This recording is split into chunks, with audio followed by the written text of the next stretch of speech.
Bienvenidas y bienvenidos a un nuevo debate organizado por Redacción Médica. En esta ocasión contamos con la colaboración de la farmacéutica Roche y vamos a poner en el centro del coloquio el uso del dato en los sistemas sanitarios. Nos encontramos en un momento de avance de la digitalización y de la medicina de precisión que hacen que el dato sanitario juegue un papel cada vez más relevante en el ámbito clínico. El objetivo de este debate, en el que me acompañarán varios expertos, será poner en el centro del mismo cuáles son sus oportunidades, sus desafíos, así como el uso secundario de los datos, si es oportuno, si es factible, la profesionalización de los profesionales sanitarios en nuevas tecnologías, así como la llegada de nuevos algoritmos de inteligencia artificial para los datos. En este debate me acompañarán Santiago Bonanat, que es vocal de la Junta Directiva de la Sociedad Española de Trombosis y Hemostasia, así como jefe de la Unidad de Hemostasis y Trombosis del Hospital La Fe de Valencia. Noemí Cívicos, que es directora general de Salud Digital y Sistemas de la Información para el Sistema Nacional de Salud en el Ministerio de Sanidad. Óscar Fernández, director general de Planificación, Ordenación, Gestión del Conocimiento y Salud Digital de la Consejería de Salud de Cantabria. Fernando Martín, que es subdirector gerente del área de Informática Médica, Estrategia Digital e Innovación del Hospital La Paz de Madrid. Teresa Ramos, que es responsable de Medicina Personalizada en Roche Pharma España. Y Francisco José Sánchez Laguna, que es subdirector de Tecnologías de la Información y Comunicaciones del Servicio Andaluz de Salud, así como coordinador de la Estrategia de Salud Digital de Andalucía. Así que empezamos.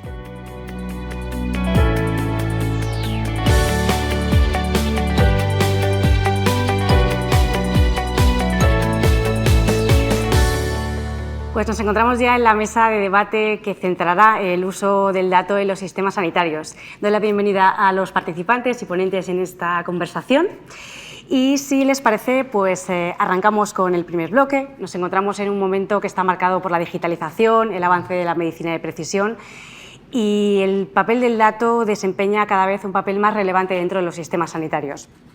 La primera pregunta se la dirijo a todos ustedes y es ¿cómo creen que deben implementarse las nuevas herramientas de gestión del dato en el entorno sanitario, teniendo en cuenta que tiene un papel cada vez más relevante? Si les parece, Santiago, empezamos por usted. Bueno, abro el fuego yo, entonces. Bueno, voy a asumir por un minuto mi rol de asistencial, ¿no? Pero en el fondo todos somos asistenciales. Esto es un poco una asunción que compartimos todos. Yo diría que más que cómo debemos hacerlo es, ¿vamos a hacerlo? Yo creo que la respuesta afirmativa en todos los sentidos. Y de hecho, en esta mesa están muy bien representadas distintas figuras de personas que están trabajando precisamente para la implementación. Yo lanzaría una respuesta muy corta para dar pie al debate, fundamentalmente. Y yo planteo que esa implementación debe ser práctica, es decir, tenemos que sacarle utilidad a todos los niveles. Yo, desde luego, asumo mi rol, como decía antes, de asistencial y yo necesito que esa gestión del dato me dé las herramientas suficientes para mejorar mi actividad asistencial. ¿Qué tal?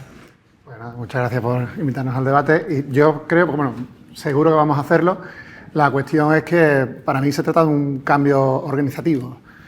Yo creo que todavía vivimos un poco en la época, no somos conscientes del potencial que tiene lo que se avecina y en ese sentido tenemos que cambiar las organizaciones, tenemos que también formar y capacitar a los profesionales para que sepan lo que se puede llegar a conseguir. Por poner un ejemplo fácil, si todavía estamos la gente que hace las cosas con el Excel y no sabe manejar el SPSS, dar el salto a las herramientas que se avecinan, pues hay que enseñar el potencial que pueden tener, ¿no?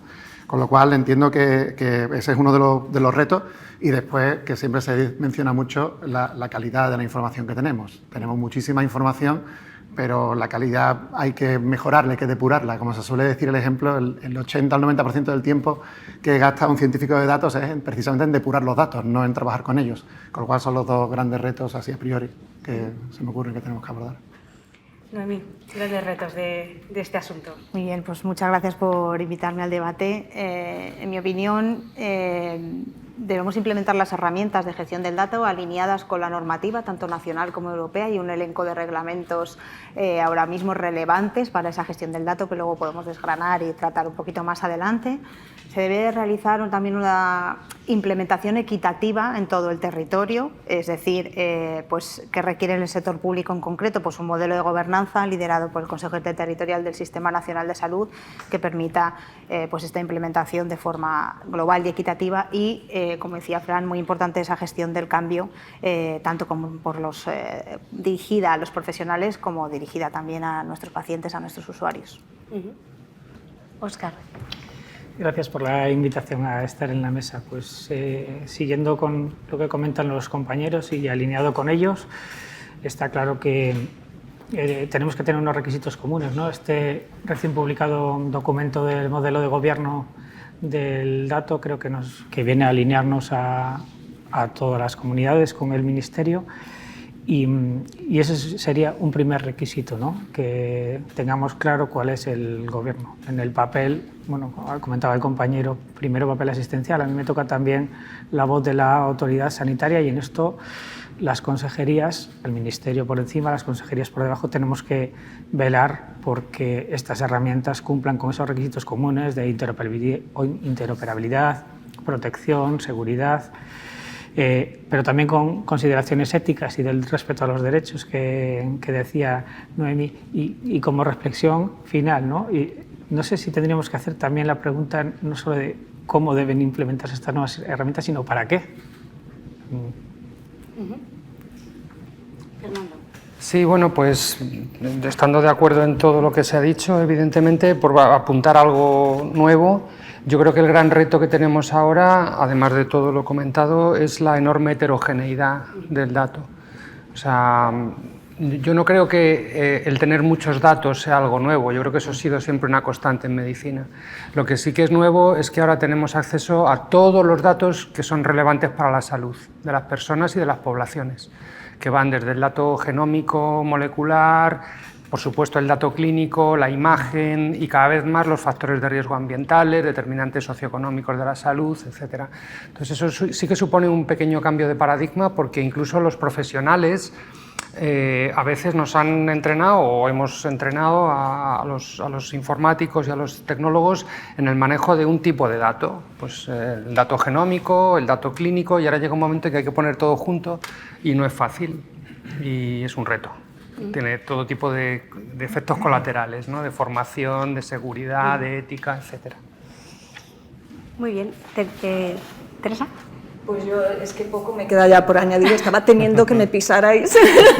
Lo que creo que uno de los aspectos que podemos impulsar entre todos y que creo que sí que depende de todos nosotros, ¿no? El que ocurra para generar esa atracción, ¿no? En el uso del dato y de alguna forma contagiar a todos los agentes del ecosistema en la importancia y el impacto que tiene el uso del dato, es medir los avances que hacemos, medirlo a nivel de clínica, de gestión clínica, cómo mejora la gestión clínica, cómo mejora la gestión operativa a nivel de procesos dentro de las instituciones hospitalarias y cómo mejora también la gestión económica, ¿no? O sea, si podemos medir eso, creo que generaremos esa polinización, ¿no? Y esa dinámica, ¿no? Esa tendencia en el uso del dato.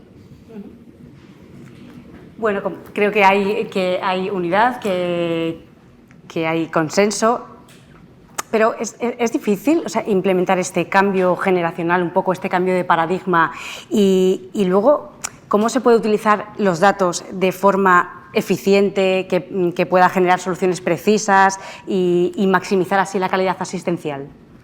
¿Quién se anima a empezar? Sí, yo partiría de un ejemplo, ¿no? Y a lo mejor de ahí podemos construir un debate acerca de cómo utilizarlo o qué soluciones. Imaginaos por un momento uno de los problemas más importantes que tenemos en la medicina, que es la generación de efectos secundarios, de efectos adversos de medicamentos.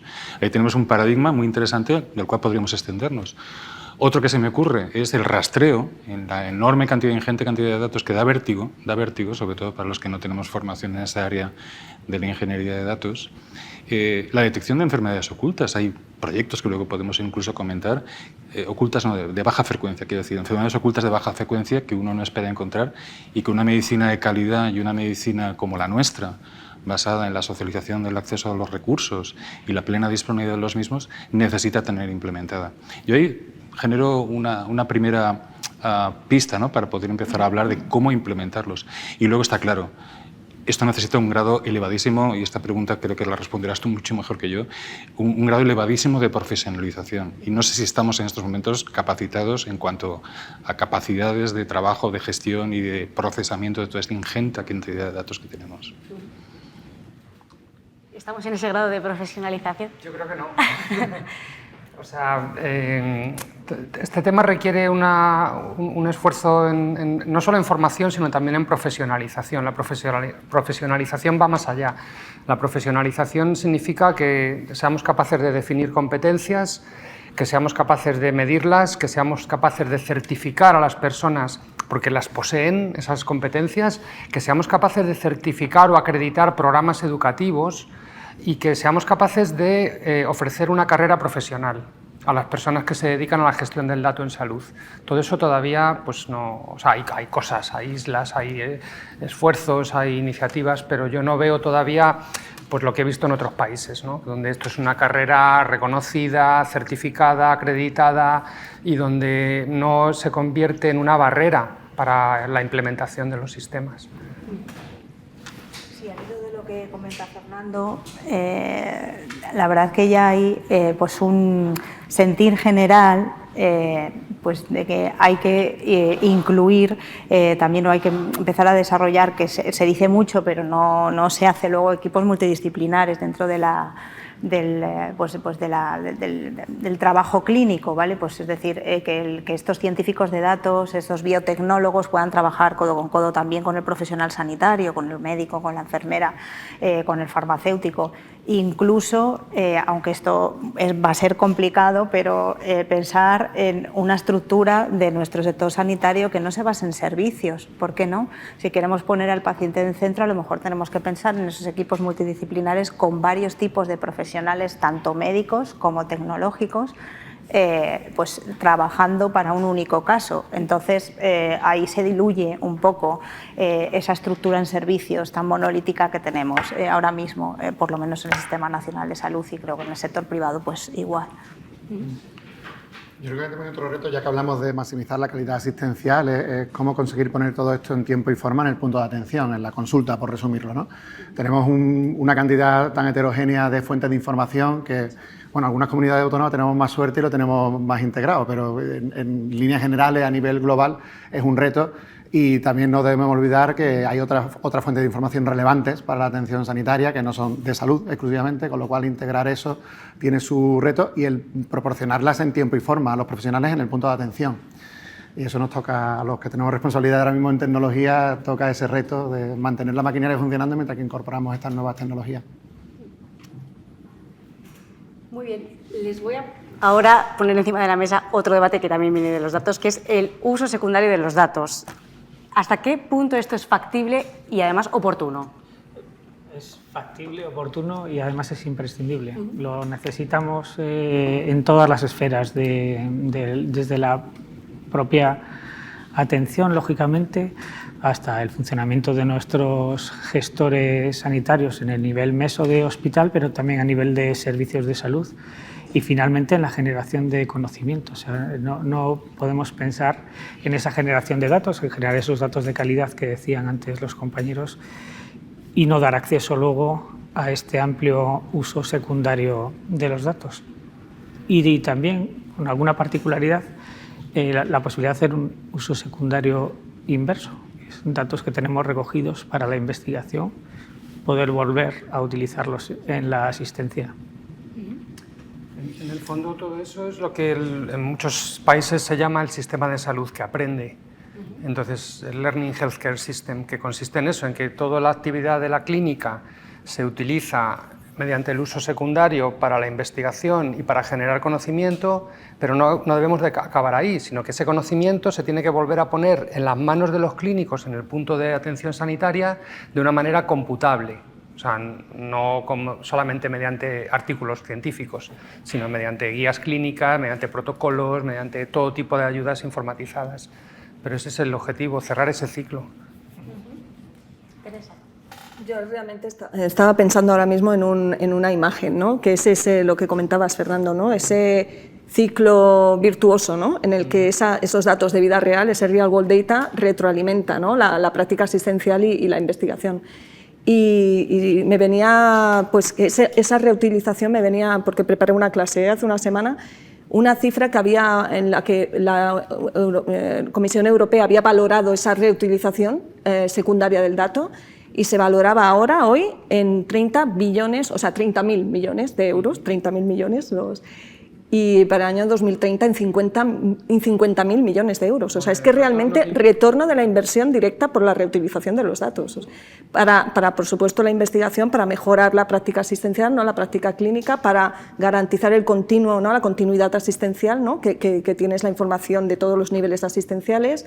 También para, ahí miro a Noemí, ¿no?, la parte regulatoria también, para mejorar esa regulación, ese marco regulatorio, ¿no?, que nos va a ayudar a adoptar de forma más ágil la innovación. O sea que totalmente de acuerdo en que es un must, vaya. De hecho, a ver, es factible porque otros países lo han hecho y no lejos de nosotros. Ahí tenemos a Finlandia dentro de la Unión Europea que lo ha conseguido, con lo cual, bueno, es un espejo un poco en el que mirarnos. Y ahora es oportuno porque ahora tenemos un reglamento, una base, un reglamento de espacio de datos sanitarios que nos permite regular, trabajar en ese modelo de gobernanza que nos permita también pues ponerlo en marcha, define una serie de usos que están permitidos, otros que están prohibidos, usos que solamente pueden ser utilizados pues, en el sector público y otros para el sector privado, y por lo tanto yo creo que es una pues buena oportunidad para poner esto en marcha. También hay que tener en cuenta en este uso de datos secundarios el respeto por cualquier tipo de propiedad intelectual e industrial, bueno, pues que en el sector se genere, y esto el reglamento también lo contempla y lo indica, es decir, que ese respeto tiene que llevarse a cabo y bueno, pues identifica un poco las líneas generales para poderlo realizar. Entonces, bueno, yo creo que es un momento ideal para empezar con ello. Nos va a costar mucho tiempo, pero lo haremos. Adelante. Yo quería añadir una cosa, pero realmente añade bastante poco a lo que ya habéis dicho todos vosotros y vosotras al respecto de la utilidad. Nadie duda que la generación de información a partir del uso secundario, ¿no?, de los datos es la esencia misma del análisis del Big Data, o del dato masivo, o de la inteligencia artificial, lo que queramos llamar, porque ahora hay tal cantidad de sinonimias para todo esto que en el fondo todos vienen a decir lo mismo. Tengo una gran cantidad de información que está ahí muerta de la risa, necesito trabajarla, procesarla para que me genere valor. Valor a muchos niveles, asistencial tal. Y yo remito un poco, y es lo que quería decir, a la intervención inicial de Noemí, ¿no?, a que todo esto tiene que estar encajado dentro de una normativa muy rígida aparentemente, pero que de alguna manera debería empezar a migrar a considerar que el uso secundario del dato no es tal, que el dato es, y todo es uso primario del dato. El dato ha sido obtenido en función de unas determinadas condiciones regulatorias de acceso y almacenamiento del dato, que no pueden ser violentadas, pero de alguna manera tiene que haber una especie de transición, de migración, de asunción general de que el dato no tiene barreras. Y esto suena así como muy pomposo, pero creo que en el fondo define quizá lo que yo creo que todos en la mesa estamos de acuerdo. Muy difícil aportar más a lo que se ha dicho, me voy a ir a la parte tecnológica, que es una de las cuestiones que también me preocupan de lo que se avecina, como no puede ser de otra forma, y hay que garantizar en todo momento la privacidad, el control y la transparencia. Hay una cuestión que nos costará en su momento, porque ahora mismo ya, desde que se incorporó los mecanismos de transparencia, que los ciudadanos, como no puede ser de otra forma, pueden preguntar por dónde están sus datos, dónde van y qué se han hecho con ellos, cuando empecemos a abrirnos más a este mundo, se empezará a complicar más ese escenario. Ya no entramos en el tema de, por lo menos nuestra regulación, si no me equivoco, estar autorizado per se, tienes que decir que no, pero esa gestión de yo no quiero que se usen mis datos, quítalo, va a añadir una complejidad adicional a todo este escenario que habrá que englobar. Y bueno, tenía otro argumento, pero se me ha ido, pero esencialmente esa parte técnica, aunque parezca baladí, que no deja de serlo porque introduce un nuevos retos, ¿no?, a nivel tecnológico, y también nuevos retos a nivel, vamos a llamarlo educativo, ¿no?, de enseñar a la población. Ya era lo otro que tenía. Y era en todos los procesos de uso secundario, que lo estábamos comentando antes, todos los temas de anonimización, que no son baladíes, el llegar a los grados de anonimización que se requiere según para qué, y que muchas veces cuando hemos tenido algún caso ahora, que estamos con las iniciativas de Open Data que se están abriendo y tal, no tenemos los sistemas preparados para eso. No hay un botón que diga, ¿sabes? Algunos tienen su proceso un poco, vamos a llamarlo artesanal, y es otro de los retos que tenemos por delante. Cada vez que estamos muy centrados en el mundo asistencial al uso primario, es lo que tenemos que mantener en pie. Entonces, en el mundo secundario, que también lo tenemos, ¿no? Ahora que va a pegar esta, vamos a llamarlo explosión de uso, tiene ahí unos retos tecnológicos que tengo que cabeza y, bueno, por aportar algo diferente a lo que ya se ha comentado, que es todo muy completo y estoy de acuerdo con ello. Bueno, cada avance tiene sus desafíos, exactamente. Es que no... Me gustaría ahora preguntarles esa aplicación de los datos a la medicina personalizada, que estamos viviendo un avance total. ¿Cómo contribuye una buena gestión y analítica de datos a este desarrollo e impulso de la medicina personalizada? ¿Quién se anima a empezar? Arranco de nuevo. Venga. La medicina personalizada viene a ser otra de esas expresiones que ahora nos llenan la boca, pero todos los que hayan hecho asistencia, no solo yo, llevamos haciendo medicina personalizada desde el principio de los tiempos, de una manera u otra. Claro, ahora la cuestión es que nos salimos de los protocolos, nos salimos de los rígidos esquemas y empezamos a considerar multitud de datos, vuelvo a la palabra datos, que nos modulan a la hora de tomar decisiones. Y es cierto que, por ejemplo, en la esfera oncológica, ¿no? Por poner un ejemplo, pero la infectología podría ser otro, y cualquiera que se os ocurra. Tenemos tal cantidad de información en estos momentos que cada vez se hace más difícil aprehenderla, con H intercalada, aprehenderla y manejarla de forma consultura. Entonces, yo creo que aquí es uno de los elementos donde los proyectos piloto que ya se están desarrollando en algunos centros, generalmente centros con bastante volumen, ya están empezando a ayudar a la modulación de la medicina. La oncología es uno de los campos, no es mi área específica de tratamiento, pero es uno de los campos donde la medicina personalizada se apoya necesariamente en el dato, y el dato que corresponde a la genómica, proteómica y cualquiera de las ómicas, que a su vez, y con esto concluyo, las conclusiones de estas reflexiones proceden del análisis masivo de datos. Ahora el mundo de la genómica, por ejemplo, está en plena explosión y nos está generando perfiles de paciente, con lo cual podemos aplicarlo. Yo, en realidad, bueno, como médico de familia diría que llevamos haciendo medicina personalizada desde siempre. O sea, que esto, igual que todas las especialidades, pero bueno, tengo que levantar la mano por la mía. Lo que sí que es verdad que, como él dice, ahora al tener esa gran cantidad de información que te permita, como se dice, no solamente integrar fuentes de genómica, proteómica, todo lo que quieras, sino en la propia evidencia científica que haya, el que el propio sistema ya te pueda decir, oye, personas, que también tiene que ver con lo que se habla de gemelo digital, ¿no? Pues pacientes como el tuyo que tienes delante, según tales estudios, tiene tal, no sé qué, algo que antes no podías hacer, algo que antes decía, dicho me estoy llamando una analítica que me lo voy a estudiar luego, ¿sabes? Pues ahora te va a permitir esa disponibilidad de información y tenerlo mucho más disponible, con lo cual a la medicina personalizada que ya hacíamos, porque la atención sanitaria es personalizada per se, es un trato humano, nos da más herramientas para poder hacerla mejor o más efectiva. ¿Puedo rebatir? Por supuesto. Vaya. Que es apoyar, que en el fondo es apoyar. Y es precisamente esto, ¿no? La medicina de atención primaria es una especialidad como cualquier otra. Vamos, a mí no me cabe la más mínima duda. Y además tiene un rol particularmente difícil, y es la integración de todos los datos que proceden del resto de las especialidades. Con lo cual, imaginaros lo potente que pueden ser en este caso las herramientas de ayuda de toma de decisiones. Vuelvo al ejemplo de los acontecimientos adversos, la polifarmacia, los perfiles de riesgo, la integración con las actividades o necesidades del paciente. O sea, se abre un mundo que a mí me gustaría poderme jubilar dentro de 20 años para poder ver todo lo que está todavía por llegar, ¿eh? De este reto que supone, ¿no?, tener un espacio de datos cumpliendo, bueno, pues todos los requerimientos que nos van a pedir desde el Ministerio, que queremos que tenga. Efectivamente, un reto muy interesante es cómo integrar esos datos también de primaria con los de hospital. Aquí en Cantabria tenemos nuestra base de datos ya con un repositorio MOB enriquecido con procesamiento de lenguaje natural, y hemos incluido la atención primaria. Los datos de primaria también están pasando por herramientas de enriquecimiento de lenguaje, de procesamiento de lenguaje natural, para poder incorporarlas. Yo creo que es algo necesario, un espacio de datos que sea accesible, que sea seguro y para impactar en toda la cadena. Ya han nombrado, ¿no?, pues desde la vigilancia de salud pública, que igual a veces nos la saltamos por estar, hasta la atención basada en valor, o la necesidad de tenerlo para entrenar herramientas de inteligencia artificial o en investigación.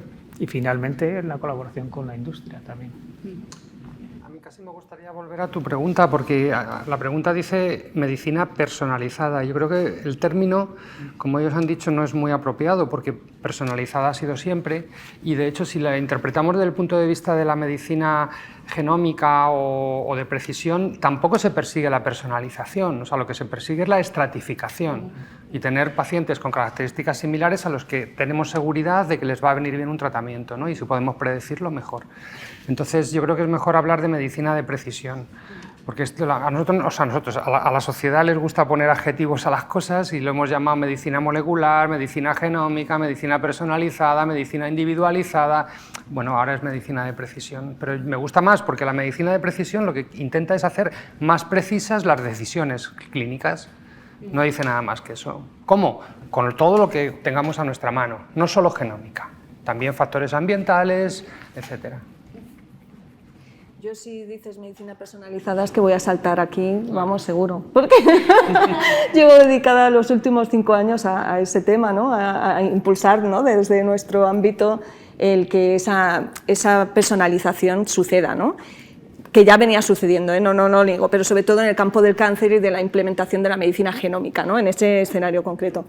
Y yo más, era un comentario pregunta que voy a lanzar, ¿no? Y es que realmente el dato sí que es cierto que la medicina personalizada pivota, lo has dicho, ¿verdad, Santiago? Pivota sobre el dato, es que sin dato no hay medicina personalizada. Pero también hay una medicina preventiva, también hay una medicina predictiva, participativa, que también pivotan, ¿no? sobre el dato. Entonces, ahí es donde tenemos que aunar e integrar no solo el diagnóstico, la información diagnóstica, sino también hábitos de vida, contexto social, y es muy potente, ¿no? Porque integrando todos esos datos es que al final puedes llegar a prevenir, a evitar, ¿no? la enfermedad. ¿Cuán viable veis que se integren no solo los datos de historia clínica, ¿no? de laboratorio, de imagen, sino también hábitos de vida y contexto social para impulsar esa medicina? Yo creo que ya estamos en ello. O sea, yo sé que en el Ministerio ha habido un grupo de trabajo que ha identificado qué variables socioeconómicas deberían de ir en la historia clínica. En Estados Unidos esto se hizo ya en el año 2014 o algo así. Y yo creo, y nosotros, por ejemplo, en La Paz también tenemos un grupo de trabajo ya para ver cómo podemos manejar este tipo de información. O sea, yo creo que esto ya es una realidad en el día a día de los centros sanitarios. Sí, de hecho, pues tengo que agradecer aquí a Fran, el representante de Andalucía, que es el que lidera ese grupo. Entonces, pues nada, nos está ayudando mucho a definir ese conjunto mínimo de datos de intercambio que se va a necesitar pues para incorporar esa información junto con los datos clínicos para el uso secundario. Además, retomando un poco esta identificación de medicina de precisión que ha hecho Fernando, si somos más precisos, también seremos capaces de que nuestros sistemas de salud sean más sostenibles en el tiempo. O sea, es decir, aprovechamos mejor los recursos, pues como si identificamos patologías más prevalentes en un futuro podemos prepararnos, ¿no? para atenderlas o saber o predecir qué tipo de profesionales o qué tipo de especialistas van a ser más necesarios en un futuro o dónde voy a tener un déficit de profesionales en el futuro y por lo tanto tengo que unos años antes prever ese déficit y prepararme, ¿no? Y que nuestros sistemas de salud sean pues más eficientes y más sostenibles en el tiempo. En ese sentido, yo creo que es importante también tenerlo en cuenta en ese uso secundario. Pues si les parece vamos a hablar ahora de inteligencia artificial. Han llegado nuevos algoritmos de inteligencia artificial.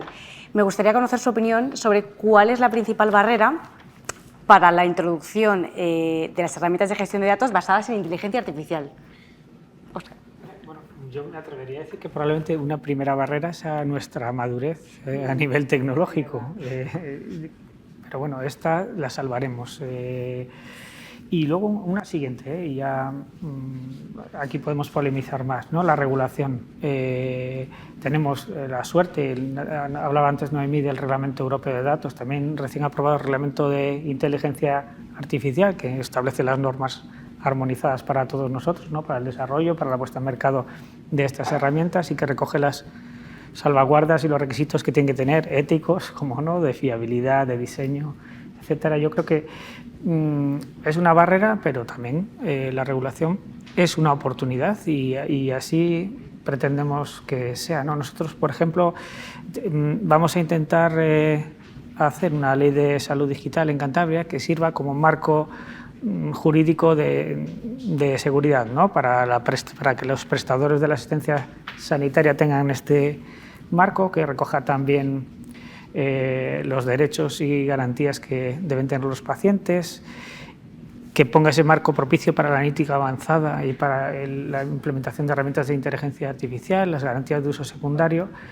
y que dote de naturaleza jurídica ese espacio autonómico de datos que cada una de las comunidades tenemos que tener. Finalmente, y me parece muy importante, que establezca la gobernanza que en Cantabria vamos a necesitar entre los datos del Servicio de Salud, del Instituto de Investigación, de las entidades periféricas que también manejan datos en salud, de los propios datos de los pacientes que están fuera del circuito, establecer la gobernanza sobre todo eso.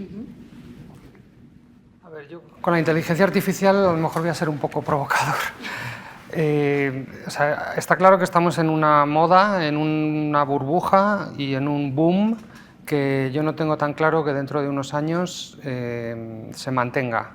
Lo digo porque ya he vivido al menos 2 momentos como estos y luego han venido los inviernos, ¿no? Cuando no se cumplen las expectativas. ¿Por qué no se cumplen las expectativas? Y no hay nada que ahora sea distinto de entonces, porque no somos capaces de evaluar los sistemas.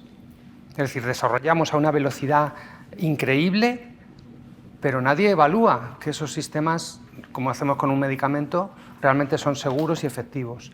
O sea, yo desarrollé un sistema médico de análisis de imagen de miocardio en el año de la Polka, 90 y algo. Nos llevó menos de un año desarrollarlo en el extranjero, pero la universidad estuvo 5 años evaluando el sistema y al final consiguió una licencia FDA y se incluyó en equipos de General Electric. Yo eso no lo veo. No veo a nadie evaluar los sistemas en estudios multicéntricos. Sabemos que los sistemas funcionan bien con los datos que los has desarrollado y entrenado, pero normalmente se hace con tus datos, los de tu centro. Hay que hacerlo mucho más abierto y eso nadie asume esos costes ni esos riesgos. Yo pensaba que iba a ser yo el polémico, pero me ha venido muy bien, porque precisamente yo con esto de la IA siempre intento tener mucha prudencia. El tema, vamos, es verdad que estamos en una burbuja muy promovida, obviamente, por un interés comercial, que es lógico. Yo no creo que vaya tampoco a tener un invierno de desaparecer. Yo creo que va a llegar un momento de madurez. Cuando te decía madurez tecnológica, es verdad, porque ahora mismo no tendrá nada que ver lo que tenemos hoy con lo que tendremos el año que viene. Esto evoluciona a un ritmo frenético, pero yo creo que hay más madurez como organización y como personas. Yo creo que estamos en un momento, dependiendo de quién, es que de todos, los que estamos más metidos en el mundillo, nos podemos considerar más expertos, tenemos una visión que lo que se está transmitiendo a la población general o a los profesionales de a pie, por decirlo así. Y es una herramienta que vamos a utilizar sí o sí, igual que todos utilizamos ChatGPT, aunque digamos que no, es la de esto, pero después te das cuenta de cómo petardea, tampoco es una tecnología precisa, y ahí yo tengo 2 miedos principales. Uno es, ¿quién adquiere la responsabilidad cuando haya un error? Claro, que entiendo que la regulación tendrá que asumirlo, pero muchas veces cuando se lo pregunto a los proveedores dicen, bueno, soy profesional, es que yo ayudo al profesional, pero la responsabilidad es profesional. Y la segunda es cuando, igual que se produce la fatiga por alerta, se produzca la fatiga por consejo de IA. Y cuando tenga un sistema que te diga, esto es esto, llega un momento en el que perdamos esa esencia humana de, como no tengo tiempo, tengo no sé cuántos pacientes, darle. Entonces, lo que pretendo es que, lo que digo es que tenemos que llegar a un momento de madurez y de tranquilidad, de una vez que se pase este boom, que bueno, es normal también, cada vez que hay una nueva tecnología, ¿vale? Pero llegamos a un momento de madurez en el uso y de lo que has dicho perfectamente, hay algunos algoritmos ya validados, hay algunos algoritmos que ya está, la cosa está en tema de análisis de imágenes, pues es más, se utiliza más, y ahora nos quedan otros retos como la IA generativa que el Ministerio promueve en los próximos fondos que están por venir y que seguro que va a ser súper útil, pero tenemos que buscar eso, el uso maduro y buscar los casos de uso en los que aporte de verdad, porque nosotros estamos haciendo en Andalucía algunas iniciativas, pero todavía me resisto a hacerlo en el ámbito asistencial, lo estoy haciendo más en el ámbito administrativo, de gestión de conocimiento, para precisamente probar eso antes de decirlo mal y pronto, que termine dando un consejo de salud que pueda tener alguna repercusión. Bueno, yo creo que la necesidad de evaluación, que estoy completamente de acuerdo, de la implantación o de los casos de uso, que es el que vayamos a llevar a cabo, incluso de los propios algoritmos, es más fácil con el modelo de gobernanza del Sistema Nacional de Salud. Ya llevamos trabajando coordinadamente bueno, pues desde el comienzo de la estrategia de salud digital, incluso antes, en nuestros proyectos estrella de interoperabilidad, todos juntos, con lo cual no tiene por qué ser de otra manera en la posible evaluación de estos algoritmos de inteligencia artificial o de sus aplicaciones. Como decía Fernando, pues, la necesidad de evaluarlo de forma global, pues creo que podemos hacerlo dentro del Sistema Nacional de Salud, ya que tenemos nuestros modelos de gobernanza, nuestras comisiones, y ya lo hemos hecho antes en otro tipo de programas.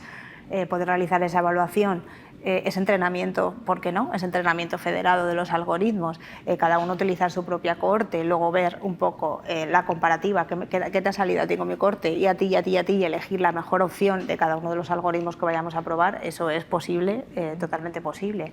Y además de la normativa, pues también tenemos, nos apoyan desde fuera también del sector sanitario de forma más transversal.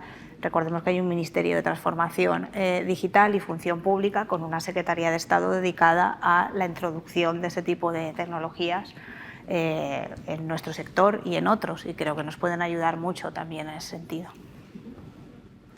Si les parece, voy a saltarme algunas preguntas para seguir hablando de IA, y aunque luego volveré a las anteriores. Les quería preguntar si conocen casos reales de implementación de herramientas de gestión del dato con Big Data e inteligencia artificial en la sanidad española, y si es así, si se pueden exportar a otros centros.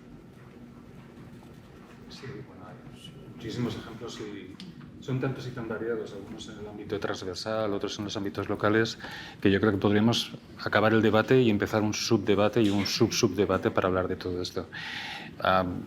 Yo recuerdo uno que estaba activo hasta hace no mucho y ahora está en una fase un poco más larvada de la aplicación de los algoritmos basados en inteligencia artificial, que aquí hago el inciso de que esto de la inteligencia artificial tiene multitud de caras y de facetas, ¿eh?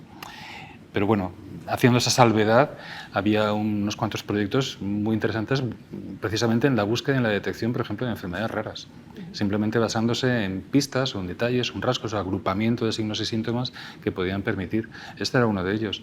Hay otro grandísimo proyecto que es el Harmony. El Harmony es un proyecto multinacional con una cantidad de dinero absolutamente asombrosa para la recuperación de Big Data o de datos masivos en enfermedades oncohematológicas, que ha permitido ya generar procesos de predicción de comportamiento biológico, que recientemente ha sido cerrado. No sé, el resto seguro que tienen también multitud. Fernando también tiene sus propios proyectos. En Navidades hicimos un scan del hospital y salieron más de 40 sistemas de IA de todo tipo, desde inteligencia artificial generativa, de análisis de datos, de modelos predictivos, de, por supuesto, imagen. Había muchísimo. Otra cosa es que luego eso esté en la rutina del uso diario. Yo ahí coincido con él que la parte de imagen es la que está más avanzada, más entrenada y más... Fíjate que esto es una situación, por el contrario, fantástica, fabulosa. Es decir, hay una gran cantidad de semillas, algunas dispuestas a germinar, otras quizá no llegarán a término, pero el panorama es francamente alentador. Otra de las muchas facetas de la inteligencia artificial generativa es el procesamiento de texto. Esto ya es una realidad, esto ya se está haciendo, no es solo ChatGPT, son multitud de herramientas que podríamos revisar y que contribuyen decididamente al día a día y te ahorran trabajo y esfuerzo. Y estas, por contra, sí que llevan un mecanismo de validación. Por lo tanto, son utilizadas de validación del propio experto, que genera un informe clínico o un resumen para un paciente para que marche a no sé dónde, o que toma un hilo de conversaciones en un correo electrónico y la resume. No sé, multitud de ejemplos. Es simplemente la creación de literatura científica, que tiene también sus riesgos de los cuales podríamos hablar. Yo creo que sería bueno distinguir entre la generativa y el resto, que podemos llamar discriminativa o predictiva. O sea, la discriminativa es la que al final toma una decisión, o no la toma, te propone una decisión, ¿no? Te dice, ¿esta persona está enferma o no? ¿Este medicamento va a funcionar o no? Eso tiene un enorme riesgo clínico y ahí hay que validar. Por otro lado está la generativa. La generativa yo, desde mi punto de vista, nunca la utilizaría en toma de decisiones clínicas, porque no se puede validar, porque es algo que se genera, ¿no? Entonces hay que distinguir muy bien, porque yo oigo muchas veces a la gente decir que con la inteligencia artificial generativa vamos a mejorar el diagnóstico, la toma de decisiones. Lo dudo. Lo que sí mejorará es en la gestión del conocimiento, hacer un resumen de una historia clínica o gestionar toda la literatura científica alrededor de un problema médico, eso sí, pero no creo que sea capaz de hacer un diagnóstico. Y que no te servirá si tú no tienes un grado de expertise para poder filtrar y validar al final del día que el resultado que te ha generado ese texto, sea ChatGPT, por ejemplo, es válido o no es válido. Esa es la gran diferencia. De todas maneras, supongo que, como digo, queda mucho por evolucionar, estamos en GPT-4 o no sé qué, después llega el 5, el 6, el 7, el 8 y cambiará, pero de todas maneras, en cuanto trabajas un poco con ello, yo me he encontrado los casos en los que se inventa cosas, literalmente. Claro. Entonces, te pone además la fuente y se inventa la URL de la fuente. Entonces, me traslado eso al mundo asistencial e incluso para hacer un resumen de un paciente, a lo mejor obvia un dato muy relevante para un humano, por decirlo de alguna forma. Y aunque después te diga, va a haber validación, una de las cuestiones que me preocupa es que cuando estas cosas se empiezan a normalizar, llega un momento en el que le des. Igual que los sistemas de diagnóstico automático de radiología, por hablar de radiólogo, por ejemplo. Llega un momento en el que, no es que te vas a marcar las lesiones, pero tú ves la placa entera. Digo, ya, pero llega un momento en el que vas tan liado que vas a mirar nada más que lo que te marca.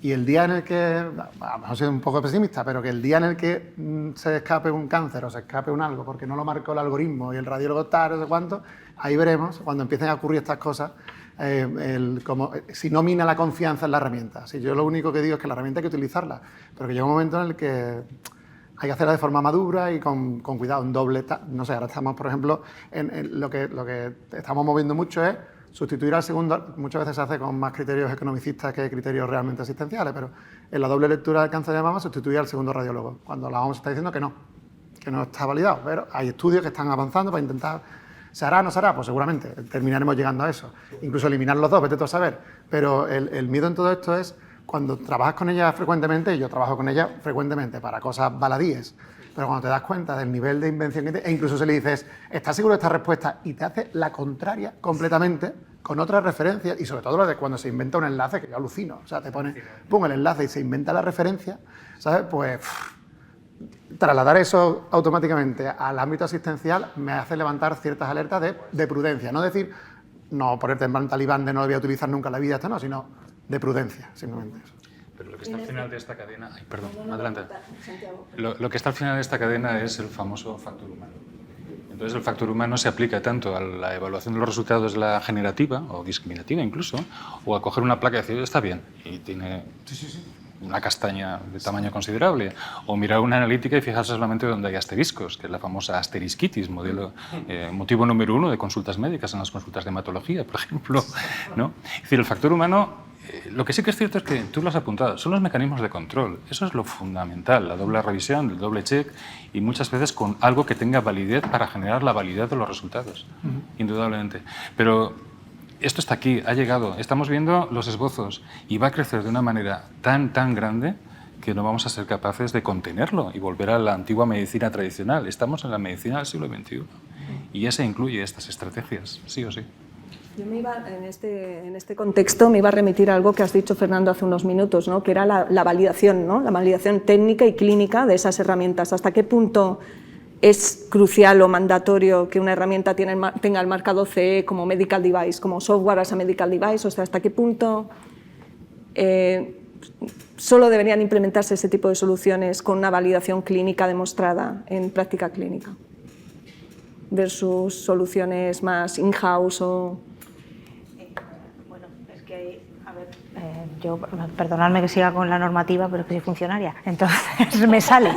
Pero es que hay una normativa al respecto, entonces que no podemos obviar. Y yo creo que eso sí es bueno que exista esa certificación previa, en este caso de la autoridad notificada, que es la EMS. Nosotros podemos a lo mejor ayudar en el proceso de certificación a que cuando les llegue a los compañeros de la EMS ese producto que hay que certificar, nosotros ya hayamos probado ciertas cosas, pero eso no exime del proceso de certificación, porque creo que sería peligroso. Además, lo habéis dicho por aquí también, la implantación de esta tecnología, como cualquier otra, tiene que ser progresiva y con un poco de cabeza.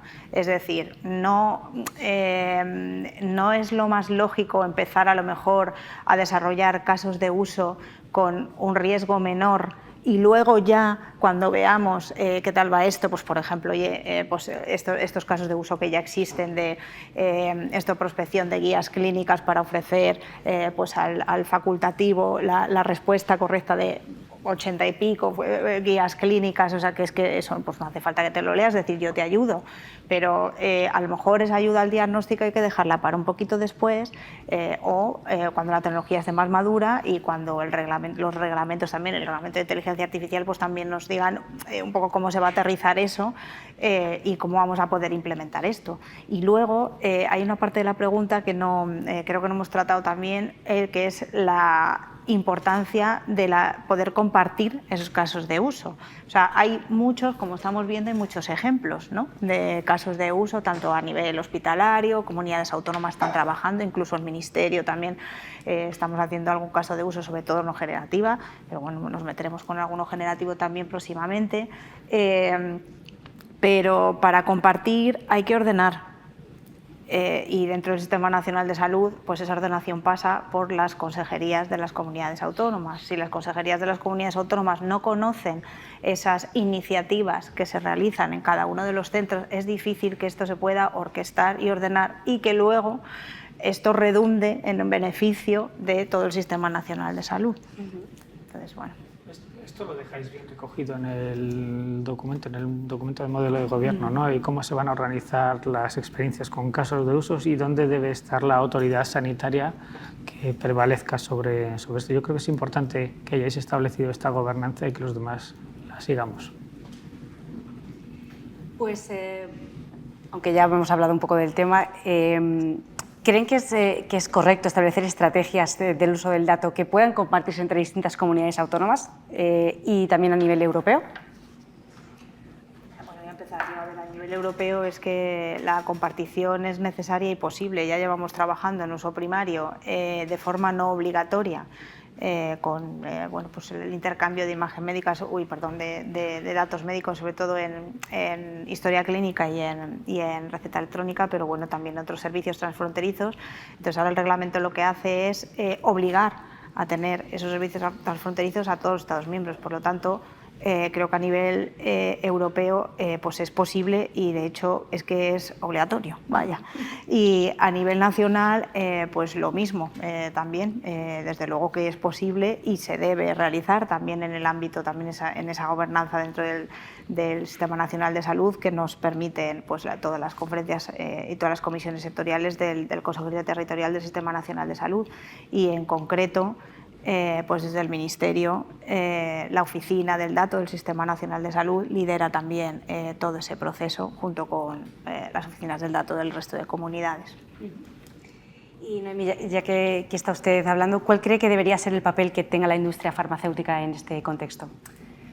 Bueno, pues un papel importante, pues facilitar la innovación para empezar y la traslación al nivel asistencial, pues de la mano siempre de los agentes públicos. Incluso, que también lo apunta el propio reglamento, la posibilidad de, a cambio de utilizar esos datos desde el punto de vista de uso secundario de los datos, pues poder incluso llegar a un mejor ajuste de costes, que haya un win-win, ¿sabes?, para la parte también privada y para la parte pública. De hecho, en el PERTE Salud de Vanguardia ya hay líneas en este sentido y además también citar el plan estratégico de la industria que se trabajó mucho durante la presidencia española, europea, y bueno, me consta que se va a seguir esto trabajando y ahí el espacio europeo de datos de salud será ese gran aliado porque nos permite ese marco tecnológico y de gobernanza para poder realizar pues estas ganancias mutuas basadas en los datos. Teresa, como representante de la industria, ¿cuál cree que debe ser su papel de la industria? Estoy muy alineada con Noemí, la verdad. Creo que sí que somos un catalizador, un facilitador en algunos escenarios de la innovación, de la adopción de la innovación y en ese sentido pues a través de casos de uso concretos, ¿no? Pues ahora, por ejemplo, si disponemos de un algoritmo de inteligencia artificial validado, ¿no?, aprobado por la FDA con todas esas garantías, ¿no?, de validación clínica y hasta económica, ¿no?, pues podemos ponerlo, digamos, en manos de alguna comunidad autónoma, pues eso ya es un caso, ¿no?, que podemos, alrededor del cual podemos construir, ¿no? Y en esos escenarios también incluso podemos ayudar, como ha sido el caso, pues a generar esa estructuración de los datos, que a veces los datos que requiere un algoritmo de inteligencia artificial no están estructurados, ¿no? O no existen. Por ejemplo, el hábito tabáquico, pues no se recoge, ¿no? Ayudar a recoger datos que no se recogen habitualmente, ¿no?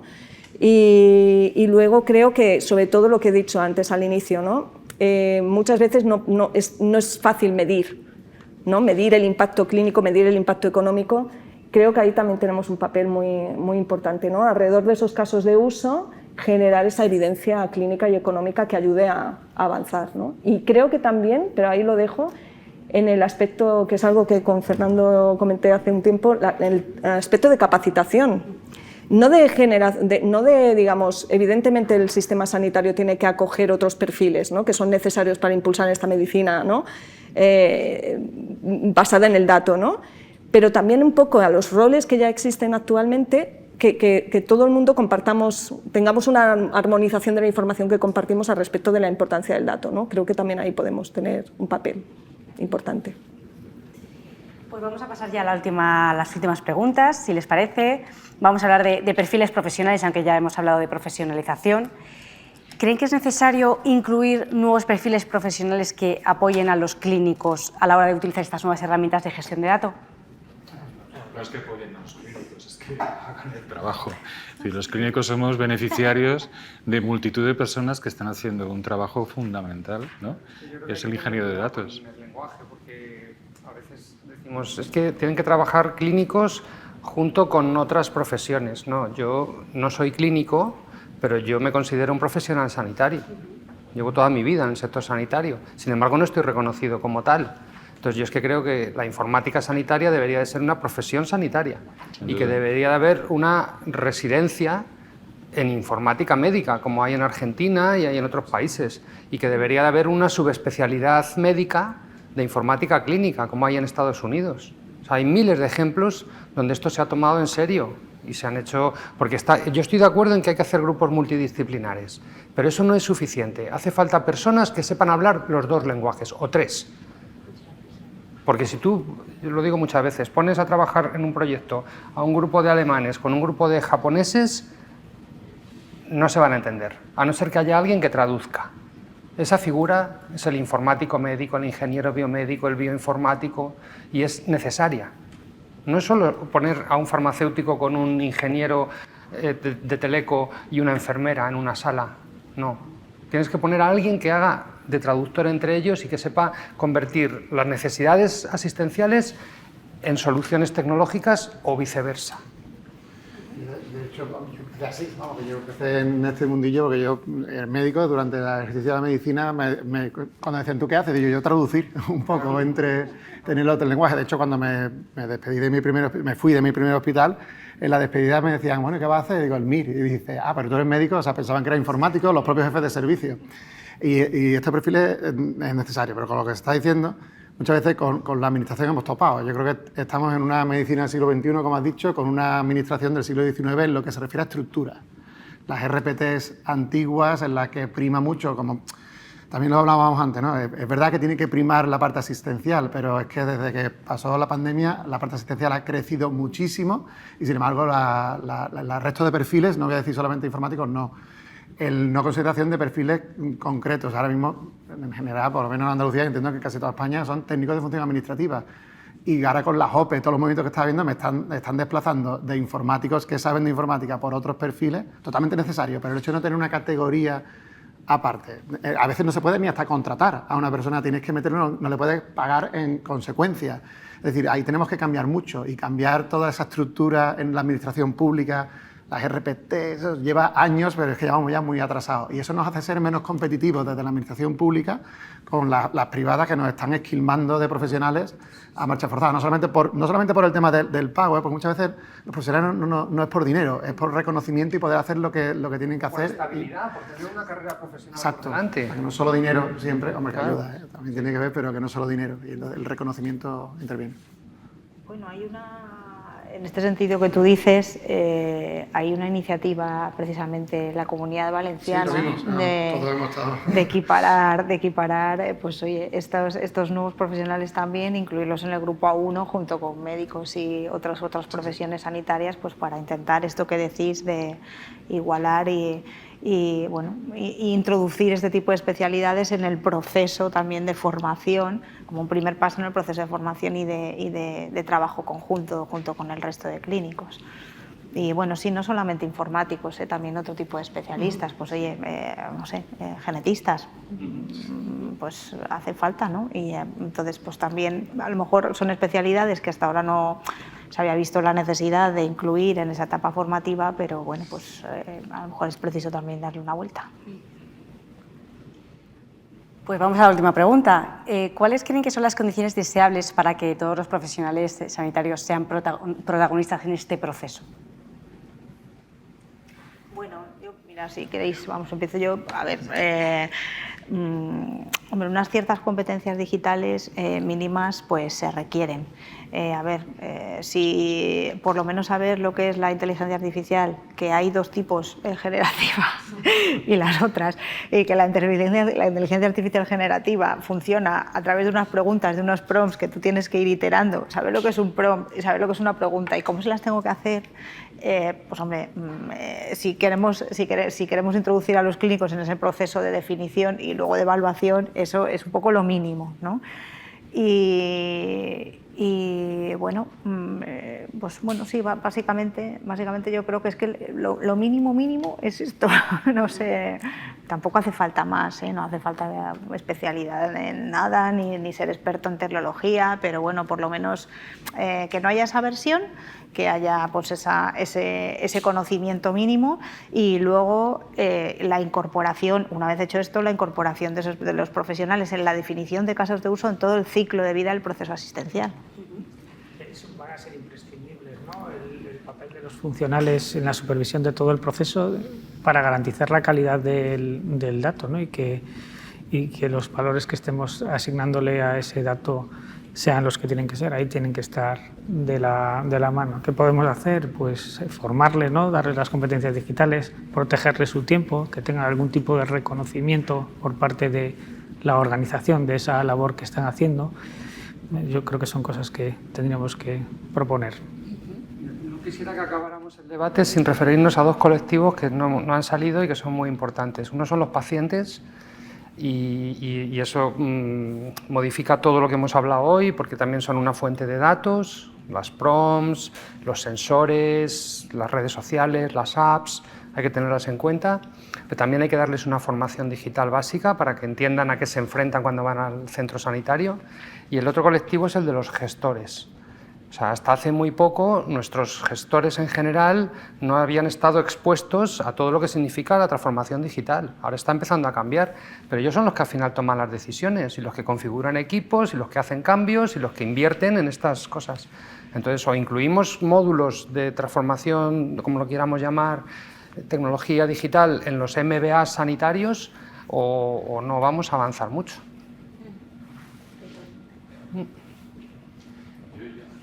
Una reflexión personal, no sé si estaremos todos de acuerdo con esta, y es, yo descubro cuando buceo en esto que hay una multitud de equipos y de grupos de trabajo dedicándose a la transformación digital, vamos a llamarle bajo ese término, ¿no? Pero trabajamos como con colectivos separados. Primero hay falta de huecos para rellenar, y lo hemos mencionado, falta un colectivo importante que es el especialista en el dato. A mí me gustaría aprender a hacer prompts y interrogar, pero a lo mejor no es mi función, a lo mejor mi función es otra.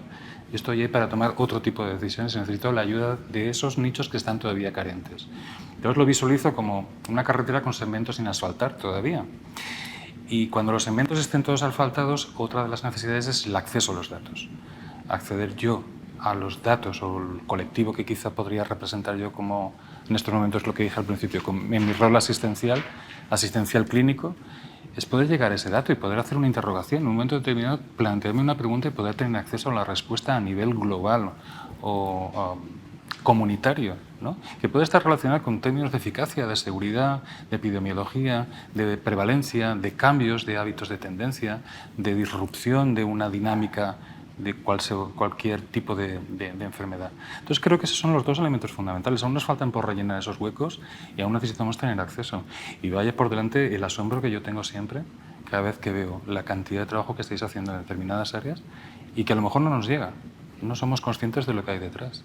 Y realmente os felicito por ello, ¿eh? Yo creo que algo, pero porque capturó algo que ha mencionado Noemí al inicio también de esta discusión, de este debate, es el impulso de los equipos multidisciplinares, ¿no? Porque al final es en esa discusión multidisciplinar en la que hay que incorporar estos nuevos perfiles con esta nueva mirada, ¿no?, la que va a generar ese protagonismo, ¿no?, al final de todo el colectivo, ¿no?, de alguna forma. Y también multiorganización, que en ese sentido sí que se está avanzando, o sea, en los últimos años en colaborar entre las comunidades y el Ministerio, y es muy importante. Bueno, como nos hemos quedado sin tiempo, porque claro, no, había muchos temas que tocar, les voy a pedir a cada uno de ustedes una frase a modo de conclusión del debate. Sé que es un poco difícil, pero bueno. Si quieres empiezo, porque venga, la tengo ya preparada. Venga, que es un poco en función de la estructura que tiene mi hospital ahora, con dos sugerencias, ¿no? Una es asistencial y la otra es digital. Y yo digo que tenemos que somos muy buenos tratando y cuidando los átomos, pero que tenemos que empezar a ser muy buenos tratando los bits. Teresa. Yo iba por ahí, ¿eh? Yo no la tenía preparada, así que...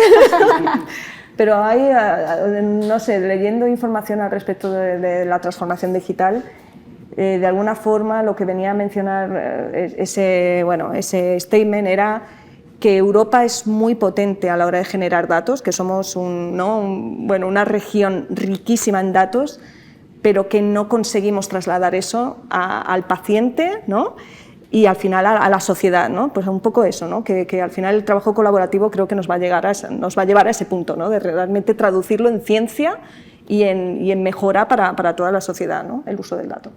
Muy bien. Óscar. Pues estamos ante una situación favorable que nos plantea un futuro lleno de oportunidades, aprovechando estas herramientas digitales que consigan transformar nuestra organización para llegar al foco final, que era lo que comentaba Fernando, que el paciente esté en el centro y que consigamos mejorar la asistencia con los medios más eficientes posibles. Pues nada, en mi caso yo abogaría por una introducción de la inteligencia artificial y del uso del dato equitativo, cohesionado y regulado. Pues nada, que se avecinan unos años fascinantes y el intentar abordar ese cambio de forma, como dije antes, madura como organización que está compuesta por personas al fin y al cabo. Santiago. Pues tomo la palabra fascinación para describir el momento actual y que no solamente hay inteligencia artificial, sino que yo estoy francamente contento y orgulloso de ver la gran cantidad de inteligencia humana que está aplicándose a todo esto. Muchísimas gracias a todos y a todas y hasta el siguiente debate. Gracias. Gracias.